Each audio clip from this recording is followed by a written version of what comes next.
जैसे शिक्षा के मामले पर है। जनता सरकार मोर्चा का विजन क्या है शिक्षा के मामले पर? हमारा विजन यह है कि भाई गांव का बच्चा हो या शहर का बच्चा हो, अनपढ़ का बच्चा हो या डॉक्टरेट का बच्चा हो, गरीब का बच्चा हो, अमीर का बच्चा हो, नौकरी करने वाले का बच्चा हो या दिहाड़ी करने वाले का बच्चा हो, किसी का भी बच्चा हो, हर बच्चे को, वो गांव में रहता हो या शहर में रहता हो, हर बच्चे को पढ़ाई के लिए मजबूरी में अपना गांव या अपनी मूल जगह छोड़कर ना जाना पड़े, पहली बात। दूसरा, सबसे गरीब बच्चे के लिए भी वही एजुकेशन की फैसिलिटी अवेलेबल हो जो सबसे अमीर के लिए होती है। गांव का जो कम्युनिटी का स्कूल है, जो गांव का स्कूल है, वहां वही पढ़ाई होनी चाहिए जो कहीं 5 लाख रुपया 10 लाख रुपया महीने की भी फीस का अगर स्कूल होता हो तो उतनी लगती हो। बताओ कौन सहमत नहीं है आप में से? बताओ भाई कौन सहमत नहीं है? जो हाथ खड़ा कर रहा है वो सहमत नहीं है? जो सहमत है वो बताइए कौन कौन सहमत है, हाथ खड़ा करके। सहमत है ना? अब सब सहमत हैं। अब आएगा अगला नंबर, ये पहला नंबर है कि भाई मैंने शिक्षा के मामले पर अपना विजन रखा, आप सारे लोगों को यही चीज चाहिए, अब हम इसके लिए काम चालू करते हैं। काम चालू करने में अब देखना पड़ेगा कि ये काम किसका है, शिक्षा व्यवस्था बनाना काम किसका है। एक बात ध्यान रखिएगा, शिक्षा बच्चे को तैयार करती है, क्या सोचेगा, कैसे सोचेगा, बड़ा होकर क्या बनेगा, समाज के लोगों से जुड़ेगा कि कटेगा, परिवार को क्या समझेगा, वो जीवन को क्या समझेगा, धन दौलत पैसे को क्या समझेगा, वो किस तरह का जीवन जिएगा, ये सब तय होता है उस शिक्षण व्यवस्था के जरिए। अब आप मुझे बताइए कि दिल्ली में बैठा कोई व्यक्ति या अमेरिका में कोई बैठा व्यक्ति या फिर लखनऊ में बैठा किसी दफ्तर में बैठा व्यक्ति आपके बच्चे के बारे में आपसे ज्यादा बेहतर सोच सकता है क्या? हाँ बताइए, क्या दिल्ली में बैठा व्यक्ति आपके गांव के बारे में आपसे ज्यादा चिंतित हो सकता है? नहीं हो सकता। कौन हो सकता है? आप खुद। इसका मतलब वो कैसी शिक्षा होनी चाहिए ये गांव को तय करना चाहिए या दिल्ली या बाहर कहीं बैठे व्यक्ति को करना चाहिए? गांव को करना चाहिए। बिना बात करे तय करने की पोजीशन पर आ सकते हैं। गांव बैठेगा, मैं इसको गांव मान लेता हूं, मैं कह रहा हूं हमारे बच्चे हैं टोटल पूरे गांव के अंदर 780। जनता सरकार मोर्चा का विजन यह है कि 780 के 780 समाज में इज्जत पाएं, 780 में से एक भी अपराधी ना हो, 780 में से एक भी नशेड़ी ना हो, 780 में से सबको रोजगार की गारंटी देने वाला समाज ऐसी व्यवस्था बनाए। हम जो काम करेंगे वो ये करेंगे कि भाई आज मेरे गांव के 340 बच्चे 12वीं पास करके 18 साल पूरा कर रहे हैं, कल को अगर इनमें से कोई बच्चा पढ़ना नहीं चाहता है तो उसको कहां सेट करना है, कोई पढ़ना चाहता है तो उसको कैसे पढ़ाना है, कोई टेक्निकल काम करना चाहता है उसको कैसे सिखा करके एडजस्ट करना है, कोई क्या करके करना चाहता है उस बच्चे को उसकी मर्जी का, उसकी पसंद का, उसके टैलेंट के हिसाब से रोजगार की स्थापना करने की गारंटी हम सब लोग मिलकर करते हैं। बताओ कौन कौन सहमत है? ये जो हाथ नहीं कर रखे खड़े, ये बताओ क्यों सहमत नहीं हो सहमत?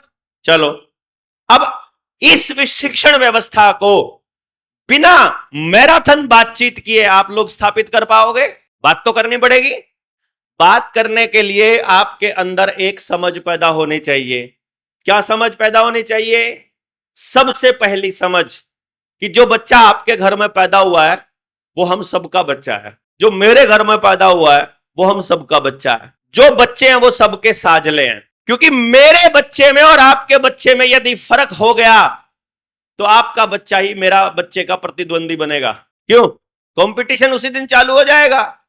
और कंपटीशन यदि होगा, सीट है 4, बच्चे हैं 10, तो 10 के 10 बच्चों के मां बाप रोज परमात्मा से, भगवान से, अल्लाह से दुआ मांगेंगे कि हे भगवान बाकी के 9 बच्चे कहीं पर भी ना आए, मेरे वाला फर्स्ट आना चाहिए बस। क्यों जी? यही होगा कि नहीं होगा? सब बच्चे ये नहीं कहेंगे कि 10 के 10 बच्चों का भला होना चाहिए। कोई माँ बाप ये नहीं कहेगा क्योंकि सीट ही 4 है भाई, 10 का हो ही नहीं सकता है, तो सब कहेंगे कि मेरे वाले का होना चाहिए। लेकिन मैं कह रहा हूं कि नहीं, हम ऐसी व्यवस्था बनाएंगे।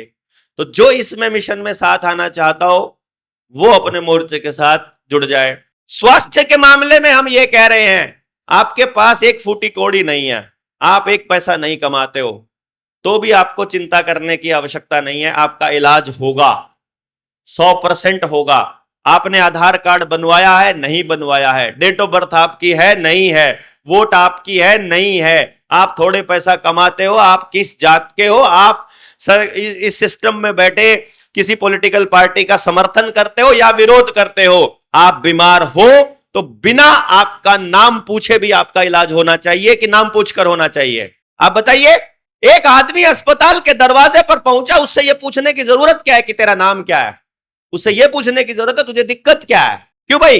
बोलो भाई, तुझे बीमारी क्या है ये बताना, और उस बीमारी का दवा दे के भेजो उसको। कार्ड बना, वहां पे पर्ची लगवा, तुमने कौन सा वैक्सीन लिया है, आधार कार्ड दिखा, फैमिली आईडी दिखा, प्रॉपर्टी अपार आईडी दिखा, है या क्या बात करते हो यार? बच्चा स्कूल में पढ़ने के लिए आया है, उसको पढ़ाओ, बात खत्म। तुम सीखना क्या चाहते हो ये पूछो खाली। लेकिन नहीं, सीन कुछ और चल रहा है, गेम कुछ और चल रहा है, और आपको ये गेम समझना पड़ेगा भाई। यदि आपने ये गेम नहीं समझा कि आपके बच्चे की अपार आईडी बनाई क्यों जा रही है, आपसे पूछा क्यों जा रहा है कि आपका नाम क्या है, भाई सिंपल सी बात आप बताइए ना यार, क्या फर्क पड़ता है कि मेरा नाम क्या है? मैं ये वाला पाठ सीखना चाहता हूं, तो मुझे सिखाने में दिक्कत क्या है? क्यों मुझसे 5,000 रुपया महीना खर्चा चाहिए तुमको? किसी को भी शिक्षा को व्यापार क्यों बनाए? जब बच्चे सबके हैं और बच्चे साझेले हैं, तो भाई फिर सबके लिए होना चाहिए ना। क्यों? तो हमारा विचार यह है कि शिक्षा सरकार का विषय नहीं है, शिक्षा विधानसभा का विषय नहीं है, शिक्षा मां बाप का व्यक्तिगत विषय नहीं है, शिक्षा समाज का विषय है। क्योंकि वो बच्चा अगर स्कूल में गलत चीजें सीख गया, क्योंकि वो बच्चा यदि सिलेबस में उसको जीवन जीना नहीं सिखाया, वो बच्चा अगर मास्टर जी ने जीवन के लिए तैयार नहीं किया, तो वो समाज के लिए नुकसान बनेगा, समाज के लिए दिक्कत खड़ी करेगा, परिवार के लिए दिक्कत खड़ी करेगा। इसीलिए शिक्षा समाज का विषय है, हम सब का विषय है, और समाज के प्रत्येक व्यक्ति को उसमें भागीदारी चाहिए। गरीब से गरीब आदमी से भी बैठकर पूछना है, और इधर गांव का सबसे अमीर आदमी बैठेगा, इधर गांव का सबसे गरीब आदमी, और अमीर आदमी को बोला जाएगा कि तेरे बच्चे के लिए जो शिक्षा की व्यवस्था होगी वही उसके लिए होगी। तुम्हारे पास ज्यादा पैसा ज्यादा जमीन है तो तुम ज्यादा पैसा और ज्यादा जमीन दोगे, उसके पास ज्यादा समय और मेहनत है तो वो अपना समय और मेहनत देगा। बात बराबर हो जाएगी कि नहीं हो जाएगी? है, जिसके पास जो ज्यादा है वो दे देगा। हम कब मांग रहे हैं? जिसके पास समझ ज्यादा है वो समझ दे दो, जिसके पास जबान ज्यादा है वो ज्यादा बोल लो, जिसके पास समय ज्यादा है वो समय दे दो, जिसके पास टेक्निकल नॉलेज है वो टेक्निकल नॉलेज दे दो, जिसके पास जमीन पैसा है वो जमीन पैसा दे दो। और मेरे बच्चे के लिए भी रास्ता बन जाए और आपके बच्चे के लिए भी। तो मेरा बच्चा आपके लिए कभी भी प्रतियोगी नहीं होगा, वो आपके बच्चे का कॉम्पिटिटर नहीं होगा, बल्कि सह अस्तित्व में रहने के लिए एक दूसरे को मजबूरी में एक दूसरे का साथ देना पड़ेगा, मजबूरी में प्रेम से रहना पड़ेगा, मजबूरी में सुखी रहना पड़ेगा। और कौन नहीं चाहता कि उसका बच्चा सुखी हो? बताओ। तो हम ऐसी व्यवस्था का सपना देख रहे हैं, ऐसी स्वास्थ्य व्यवस्था का सपना देख रहे हैं कि ये समाज का विषय है, सरकार से हाथ में लेना पड़ेगा अपने को। आपके गांव में सड़क के किनारे ऐसे ऐसे झाड़ हैं, यदि वो स्कूल का मास्टर जो आज गधा बना बैठा है, जो आज सिर्फ रट्टे मरवाना सिखा रहा है, जो आप सिर्फ किताबों को रटना सिखा रहा है, उसको अकल होती थोड़ी बहुत तो बच्चे को बता देता ये वाला झाड़ इस बीमारी में काम आता है, ये वाला इसमें, ये वाला इसमें। एक पौधा ऐसा नहीं है जो काम का नहीं है। सृष्टि के अंदर कुछ भी नहीं बनाया प्रकृति ने जो बेकार हो। किस काम का है ये बात नहीं बताएंगे आपको। किस तरह से उसका अपने को स्वस्थ रखने के लिए और समाज में व्यवस्था बनाने के लिए इस्तेमाल करना है ये बात नहीं बताएंगे। पर हम चाह रहे हैं कि ऐसे लोगों के साथ उनका साथ लेकर, उनसे सीख करके हम हर बच्चे को हर प्लांट के बारे में और उसकी औषधीय ताकतों के बारे में बता सकें, और ये बता सकें कि अमेरिका को उन चीजों के बारे में पेटेंट लेने का कोई अधिकार नहीं है जो कुदरत ने दी है। बताओ, हल्दी का पेटेंट जो अमेरिका में होती भी नहीं, उसका पेटेंट अमेरिका लेके बैठा है, क्योंकि सबको पता है कि एंटीसेप्टिक है।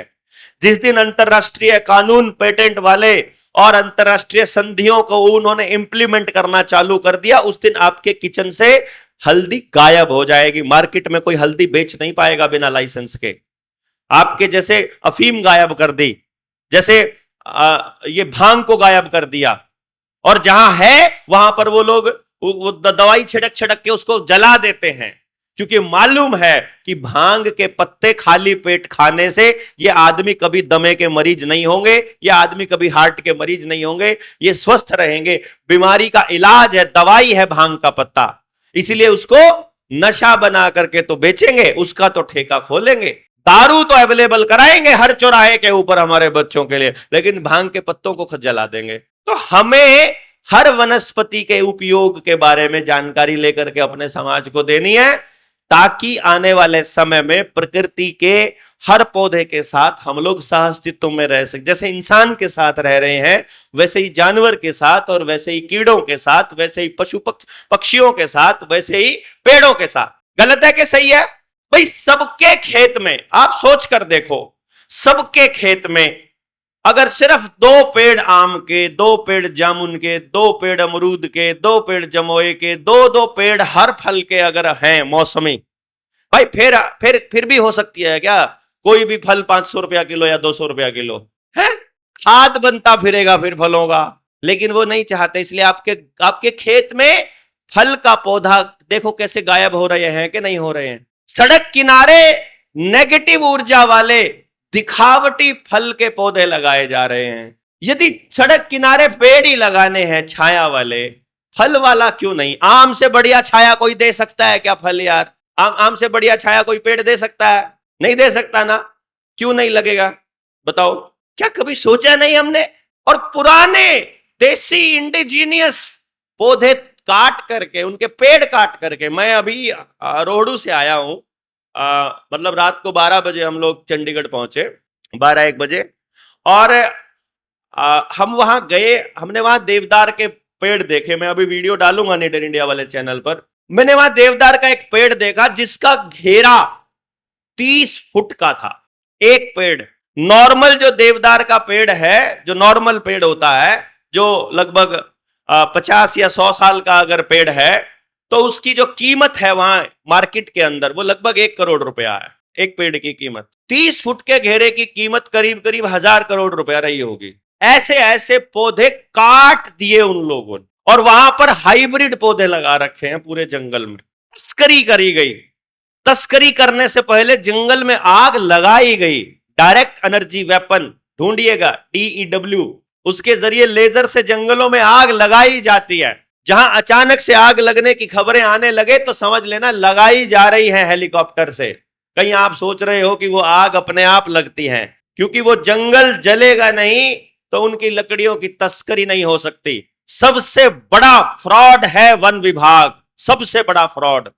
जब से ये वन विभाग आया है तब से हमारे जंगल कटे हैं, तब से हमारे खेतों से पेड़ गए हैं, वरना हमको जरूरत के लिए कोई ऐसी चीज नहीं थी जो हमको खेत से नहीं मिलती थी। आज आपको प्लाई लानी पड़ती है, वरना आपके हर घर हर खेत में, मैंने शीशम देखी है अपनी नजर से, अपनी आंखों से देखी है हर खेत में। और जो देवदार का वृक्ष था मैंने देखा हर परिवार के पास देवदार का, वो मैंने लोगों से बात करी, उन्होंने बताया कि हमारे यहां तो देवदार एक बार अगर घर में इस्तेमाल हो जाए तो 1000 साल तक तो उसमें घुन नहीं लगता, दीमक नहीं लगती, पानी में फूलता नहीं, धूप का असर नहीं होता, कभी खराब ही नहीं होता। वो ऐसी लकड़ी है, कभी भी खराब नहीं होती। और गांव वालों को वो पेड़ काटना मनाही है, जुर्माना है, और वन विभाग ट्रक के ट्रक भर के कहां लेकर जा रहा है किसी को नहीं पता। मेरा सवाल यह है जनता सरकार मोर्चा की तरफ से, यदि वो आपका सवाल होगा तो आपको भी बताना है। मेरा सवाल यह है कि यह धरती किसने बनाई? नेता ने बनाई कि अफसर ने बनाई? किसने बनाई? परमात्मा ने बनाई? पेड़ किसने बनाए? तो इन हरामियों को धरती बेचने की परमिशन किसने दी? जंगल काटने की परमिशन कितने दी? किसने दी? मैं ये कहता हूं पूर्ण प्रतिबंध होना चाहिए, किसी का भी अधिकार नहीं होना चाहिए बिना जरूरत के। बताओ गलत है कि सही है? हैं? मुझे घर में खाना खाने के लिए लकड़ी चाहिए, मैं उसकी तस्करी कभी नहीं करूंगा, उतनी ही लाऊंगा। वो उतनी तो जंगल वैसे ही दे देता है। उसके लिए आपको पेड़ से हरा पेड़ काटने की जरूरत नहीं होती है। हरा पेड़ काटने की जरूरत होगी लालची लोभी तस्करों को। और ये काम होगा जमीन के नीचे जो कीमती खनिज हैं उनके लिए। सुप्रीम कोर्ट कह रही है कि उन खनिजों पर देश के नागरिकों का अधिकार है। इस देश में जितना कोयला है ना, सिर्फ उस कोयले से जो आमदनी होती है वो आमदनी भारत के खजाने में जमा हो जाए तो इस देश में 140 करोड़ लोगों को हर महीने लगभग 20 से 30 हजार रुपया मिल जाएगा, सिर्फ कोयले से हर महीने। यदि आज के वक्त जितना सोना भारत में मिला है, जिनके लिए जंगल काटे जा रहे हैं, झारखंड के, छत्तीसगढ़ के, श्रीलंका, उसके श्रीनगर के, मतलब जम्मू के, लिथियम के लिए, वो तो लिथियम के लिए हो रहा है। इधर जो सोने की जो खदान मिली है, उस खदान में मिला हुआ सोना यदि भारत की ट्रेजरी में जमा हो जाए और उसके बराबर के नोट छापकर 140 करोड़ लोगों को बांटे जाए तो प्रत्येक व्यक्ति के हिस्से में 350 ग्राम सोना आता है, 35 तोले सोना। इतना सोना देश की धरती पे अब मिला है और उस सारे को बेच करके उद्योगपति अमीर पे अमीर बनता जा रहा है और आपके बच्चे पीजी में रहकर कचरे वाला तेल खाकर उस कंपटीशन की तैयारी कर रहे हैं जिसमें 99.9% फेलियर की गारंटी है। अगर आप सोचो, हमको खाली सवाल ही तो पूछना है कि प्रॉफिट उसको क्यों। मुझसे पूछा किसी ने, अभी पीछे बैठे थे, मीटिंग चल रही थी, मैंने कहा ये मशीनें फैक्ट्रियों से गायब होनी चाहिए। उसने कहा तुम तकनीक के खिलाफ हो। मैंने कहा मैं तकनीक के बिल्कुल खिलाफ नहीं हूं, पर 140 करोड़ लोगों के पास 280 करोड़ हाथ हैं, वो उन हाथों का करेगा क्या?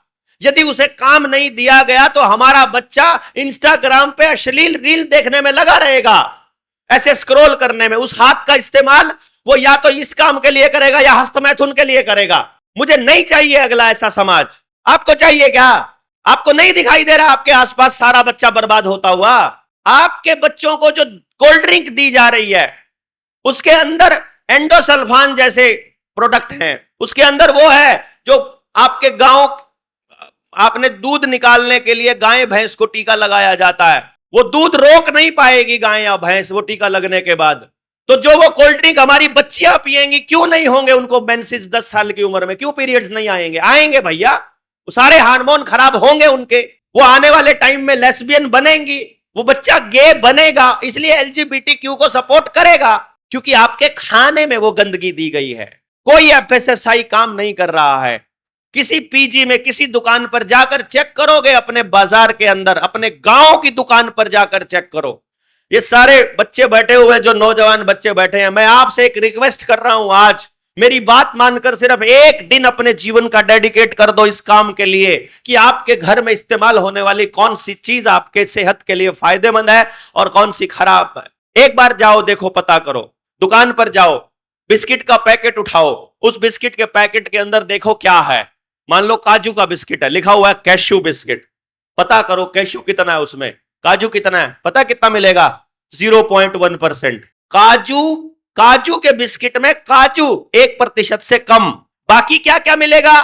फाइन फ्लोर यानी मैदा, जो कि जहर है, अंदर जमा होता है, कभी हजम नहीं होता। ठीक। और क्या मिलेगा? जो एसिड रेगुलेटर्स, जो आपको कैंसर करेंगे। और क्या मिलेगा? प्रिजर्वेटिव्स, जो आपको कैंसर देंगे।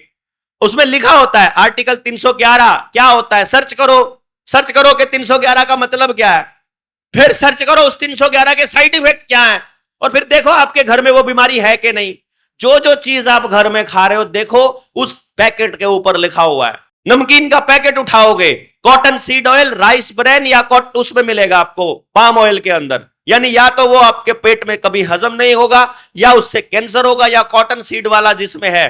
कॉटन सीड में तो एक वो नमकीन आती है, एच से शुरू होता है, एम पे खत्म होता है, नाम क्या है पता है ना? नाम मैं क्यों एडवर्टाइजमेंट करूं उसकी मन से, पर बात यह है उसके अंदर देखो कॉटन सीड ऑयल इस्तेमाल हो रहा है।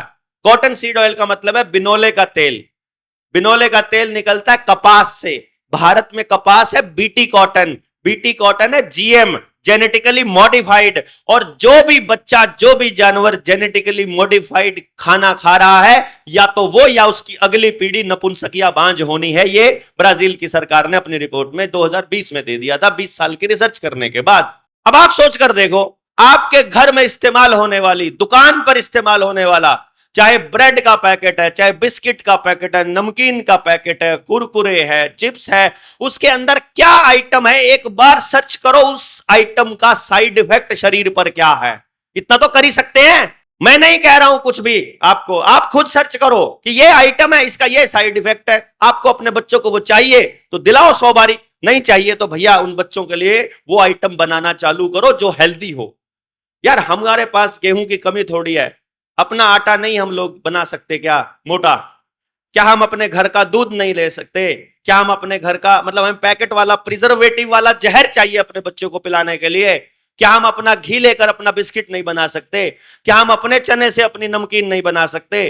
क्या हम अपने बेसन से अपनी नमकीन नहीं बना, भुजिया नहीं बना सकते? अपने आलू से भुजिया नहीं बना सकते? हमारे पास किस चीज की कमी है मेरे भाई?